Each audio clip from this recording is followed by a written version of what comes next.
Hey, hello everyone. Today we're going to be looking at our backyard biodiversity. You can see I already have my page filled out here, but I'm going to go ahead and walk you through how to do this. All right, so I'm over around my grandparents' front porch here. So we're going to go ahead down into the yard and make some observations. So you're going to start off with your tree identification. So you got to pick out a place in your yard or wherever you choose to do this and make it small. Like, don't make it too large. What I'm going to do is I'm going to take from the end of their porch there, you see that apple tree, we're going to count it in the study, and we're going to go over to the tulip tree, that real tall tree that you see there. All right, so that's going to be the last tree that we use. All right. So for my trees, I count how many trees are in that plot. All right. So we go down to the edge here. I know that these are apple trees that my grandfather planted, a couple years ago. So we have 1, 2 of those and a larger apple tree over by his greenhouse. So that would count as 3 apple trees. Now, the really large tree that we see there at this end of our study area, that is a tulip poplar. I know this from, growing up and the leaves falling down in the fall. If you are unsure of a tree species or need to check on it, you can always use iNaturalist. It is great at giving you suggestions of what kind of plant you're looking at. If you want to look at that video, that's under, I believe, week 2. And there will be an iNaturalist app user guide. So go ahead and look at that. It will help you a lot with this project. So, all right, those are the main trees within our study area. Make sure you don't make your study area too large. Like I said, it will just drive you crazy. So if we move over now, we see total species. Well, we only have 2 species of trees. We have apple trees and we have tulip trees. And so we bring the 2 species over there. And then we add together how many items we have. So we have 4. So that's over there. Total items 4. All right, then we move on to plants. All right, now see that big bushy thing that you saw earlier? I know right now this is January and it's not really, has all its flowers and leaves on it. But this is my grandmother's lilac bush.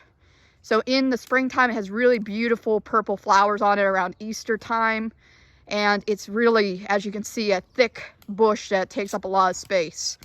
All right, so we have it down. She has 2 of them. So this is the beginning of 1.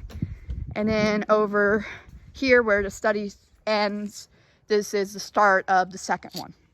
So don't go any farther than your parameters. All right, and we have, throughout there, we have some honeysuckle. You can see this red stuff right here. It's a little different than the actual bush itself. It's a brown color. So that's actually honeysuckle whenever it buds out in the spring. All right, but of course, if you're unsure of any kind of plant or bush or grass, check it on iNaturalist. All right, so we have about 4 honeysuckles in there. So we have 2 lilac bushes, 3 honeysuckle, and we move that over then to total species 2, total items 2 plus 4, 6. All right, now animals. Maria and I did this earlier. So she's over here playing in the water right now, huh? And we counted, let's see here. 2 of our barn cats were out here, so we counted them in the study. Also, the bird feeders are right here. So there was a lot of birds hanging out in these bushes earlier. So we had 2 cardinals, which are those little red and black birds.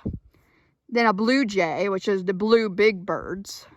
And then we had a bunch of chickadees. And those are the ones like the little black helmet on their head. And they're very small. So we had 5 of those. All right, so what we did is we looked at the species. Total species 4. Total items, however, once you add all those animals up, are 10. All right, now to the insects. Maria and I went through the bush. We found ladybugs, spiders, crickets, worms, and even a few snails. All right, so total species 5, total items 15. All right, so how do you do the bottom part here? Your biodiversity index equals total number of different species plus, or divided into, total number of living items.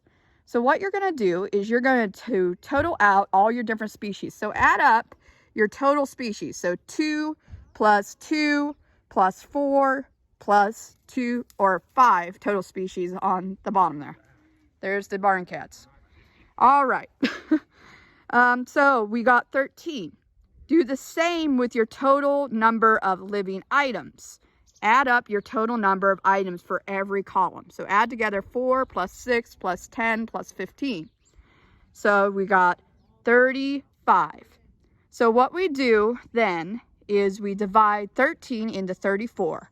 And that's what will give you your biodiversity index, which in this case turns out to be 0.37. All right. So whenever you do your actual assignment, take this sheet. Once you went outside and categorized all the trees and stuff in the area that you're going to use, take this to do your activity. Write in exactly what you found from this worksheet, just transferred into your discussion board for full credit. Make sure to include your biodiversity index. So what are you dividing and what do you end up with? This is critical. Make sure to also write in how many trees, plants, animals, and insects you saw. So give us these total numbers. So total species, total items for each category. All right, that's it. Thank you.